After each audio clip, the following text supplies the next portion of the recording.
الرحمن الرحیم د افغان ویاړ څېړنیز او فرهنګي بنسټ د ټولنیزو رسنیو درنو څارونکو السلام علیکم ورحمت الله وبرکاتو. عبدالرحیم فدا مو د ښوونیزو خپرونو په لړۍ کې درته د حقوقو درسونو ته ښه راغلاست وایم. په خیر راغلی، ستړي مه شئ. درنو لیدونکو، په لومړیو کې موږ د حقوقو په اړه معلومات حاصل کړي وو، بیا مو د هغوی ویش لوستی وو، کرار په یوه څانګه باندې تم شو. نن د اداري حقوقو په پاتو درسونو باندې تم کیږو. هیله ده چې تر پایه راسره پاتې شئ. لیدونکو، په یوه اداره کې کیفیت څه شی دی؟ عموما ادارې د کیفیت له لحاظه باید وتلل شي او هغوی چې د کیفیت په برخه کې متفاوتې دي طبعا چارې هم له نورو متفاوتې وي. حقوق پوهان ورته یو ځانګړی تعریف وړاندې کړی دی. راځئ په ګډه یې ګورو. د هغه یو لړ فعالیتونو د اجرا څخه عبارت دی چې په کم وخت او کمه سرمایه زیات محصول او نتایج په لاس راوړي. موږ په دغه تعریف کې څو مشخصات ولیدل. یو دا چې عموما د کیفیت مسله کې د کیفیت په موضوع کې به وخت کم مصرفیږي، محصول به زیات لاسته راځي، ګټه به زیاته لاسته راځي او نتایج به موږ ته مثبت لاسته راځي. دا په یوه اداره کې د کیفیت اصل دی. که چېرته کومه اداره ولري نو طبعا دغه اداره د یوې ښې او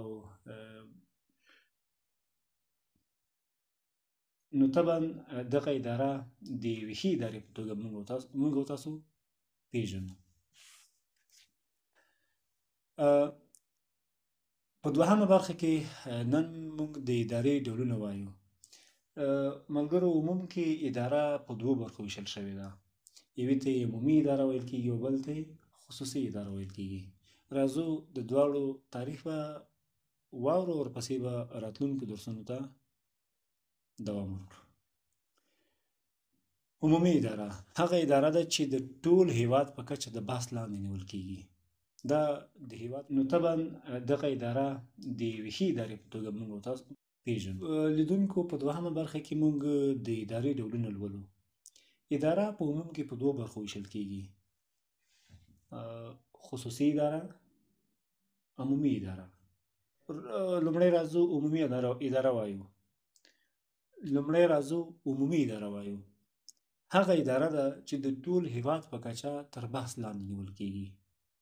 او خصوصي اداره هغه اداره ده چې د یوې مؤسسې، پروژې او شرکت په سطحه تر بحث لاندې نیول کېږي. یا که ووایو په لویه کچه او په کوچنۍ کچه موږ ادارې پیژنو. د دغو ادارو مسؤلیت، مکلفیت، طرز العمل، کاري ساحه دا فرق کوي.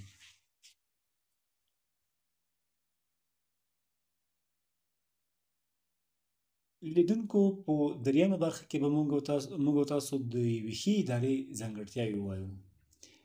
کومه اداره موږ ښه اداره بللی شو تر څو موږ په دې قانع شو چې نوموړې اداره یوه فعاله، اکتیفه او مسؤلیت منونکې اداره ده.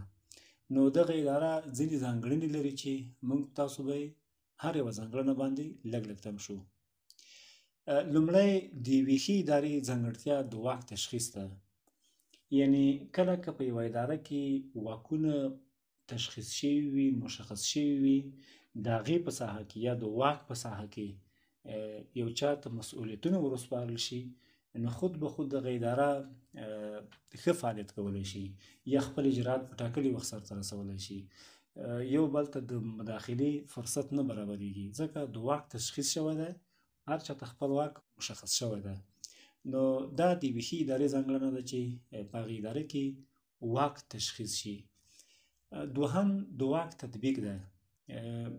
کله که یو چا ته د ادارې په ساحه کې واک ورکول کېږي، ده ته یو ډول مکلفیت راجع کېږي چې باید د ادارې په داخل کې خپل واک تطبیق کړي یا د واک د تطبیق صلاحیت لري. ځینې خلک دي چې خپل واک په سمه توګه نشي تطبیق کولی. دا په خپله اداري ضعف دی. هغه کارمند یا مدیر چې د واک تطبیق نشي کولی موږ ویلی شو چې د یوې ادارې ښه برخه نه ده. نو پکار دا ده چې کله چاته واک ورکول کېږي د واک په دایره کې د تطبیق وړتیا په ځان کې ولري او دا د یو بریالي مدیر خصوصیات یا ځانګړتیاوې دي. دریم د اړیکو د ټینګښت وړتیا درلودل. عموما موږ دا ویلی شو چې انسان ټولنیز موجود دی. دا اوس ډېرې وسولول شوې جمله هم ګرځېدلې ده چې انسان یو ټولنیز موجود دی. نو پکار ده چې د ټولنې هرې برخې سره له هرې طبقې سره ښه برخورد وکولی شي. کله چې په اداره کې یو څوک ژوند تېروي نو طبعا مراجعین قسمه قسم وي.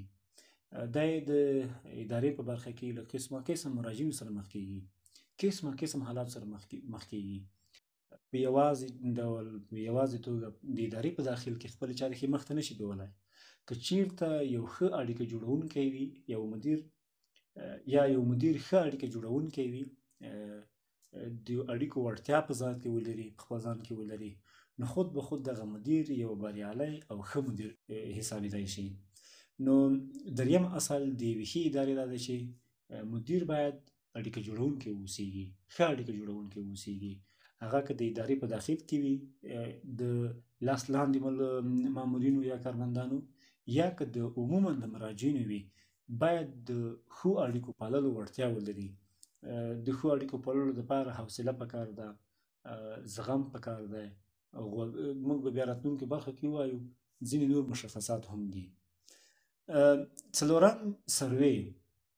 کله که د یوې ادارې په داخل کې د سروې پروسه موجوده وي، دغه اداره هم یوه فعاله اداره ده. یعنې سروې د دې په خاطر کېږي چې څه ډول موږ وکولی شو خپلې چارې ښې پر مخ یوسو. په داخل د ملګرو په منځ کې هغه څوک چې په اداره کې کار کوي د هغوی څخه سروې کول دا د یوې ادارې مهم او اهم اصل دی. پنځم پلانګذاري.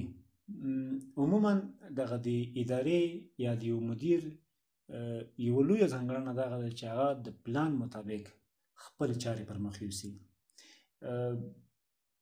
د یو مدیر دپاره کله چې په کومه کاري ساحه کې کار کوي پکار ده چې هغه ځان ته ورځنی، اونیز، میاشتنی یا شپږ میاشتنی یا کلنی یا که عموم کې ووایو چې اوږدمهاله پلان، منځمهاله پلان، لنډمهاله پلان باید په پام کې ونیسي او د هغې پلان مطابق خپلې چارې پر مخ یوسي. نو که کله کوم مدیر په کومه اداره کې د پلان د اصولو مطابق خپل اجراءات مخته یوسي نو خود به خود دغه اداره د بریا تر پولو رسیږي. دغه اداره یو فعاله اداره حسابیږي. دغه اداره له دوره په لوی تفاوت خپل هدف ته رسېدلی شي. ځکه پلان د کار کولو یو طرز العمل دی، یوه لاره ده چې تا ته یې ښایي او دغه پلان په خپله تا جوړ کړی دی، ترتیب کړی دی او د تطبیق صلاحیت یې له نورو ډېر ښه لري، قدرت له نورو ته ښه ډېر لري. نو ښه دا ده چې په یوه اداره کې د پلانګذارۍ اصل هم تطبیق او ومنل شي. شپږم تخصیص، یعنی ځانګړي کول. کله چې موږ په یوه اداره کې کار کوو موږ ته باید کارونه معلوم وي چې کوم کارونه اولیتونه لري، کوم په منځني حالت دي او کوم که وروسته وشي تاوان نه کوي. نو د یو مدیر دپاره یا د یوې ادارې دپاره اصل دا دی، ښه اصل دا دی، یوه ښه ځانګړنه دا ده چې چارې تخصیص کړي، ویې ګوري چې کومې چارې اولیت لري، کوم په منځمهاله حالت پاتې کیدی شي او کومې که موږ شاته پرېږدو تاوان نه رسوي. اووم استخدام. هر اداره، هر ارګان، هر سازمان که چیرته د مسلک په لحاظ، د پوهې په لحاظ، د مهارتونو په لحاظ یو مدبر داسې یو کارکوونکی ونیسي چې د یو مدیر یا د یو کارکوونکي یا د اړونده برخې خصوصیات په ځان کې ولري نو خود به خود دغه اداره یو بریالی اداره حسابیږي. ځکه د مسلک مطابق د ځینو اشخاصو ګمارل، استخدام دا د یوې فعالې ادارې کار دی. په دغې برخه کې موږ وینو اکثریت ادارې د روابطو او ضوابطو په اساس ګمارل کوي چې نتایج یې هم ښه نه وي. هغه ادارې چې د هغوی ګمارنه د مسلک په لحاظ وي، د مهارتونو په لحاظ وي، د تجربو په لحاظ وي او د وړتیاو په لحاظ وي، د استعداد په لحاظ وي، خود به خود هغه اداره یوه فعاله اداره وي. نو که چیرته یوه اداره غواړي چې د بریا تر پولې دې ورسیږي، نو مسؤلین یې مکلف دي چې د مسلک په لحاظ داسې استخدام وکړي چې هر چاته د مسلک په هنداره کې کار وسپارل شي، نه دا چې ډاکټر ته د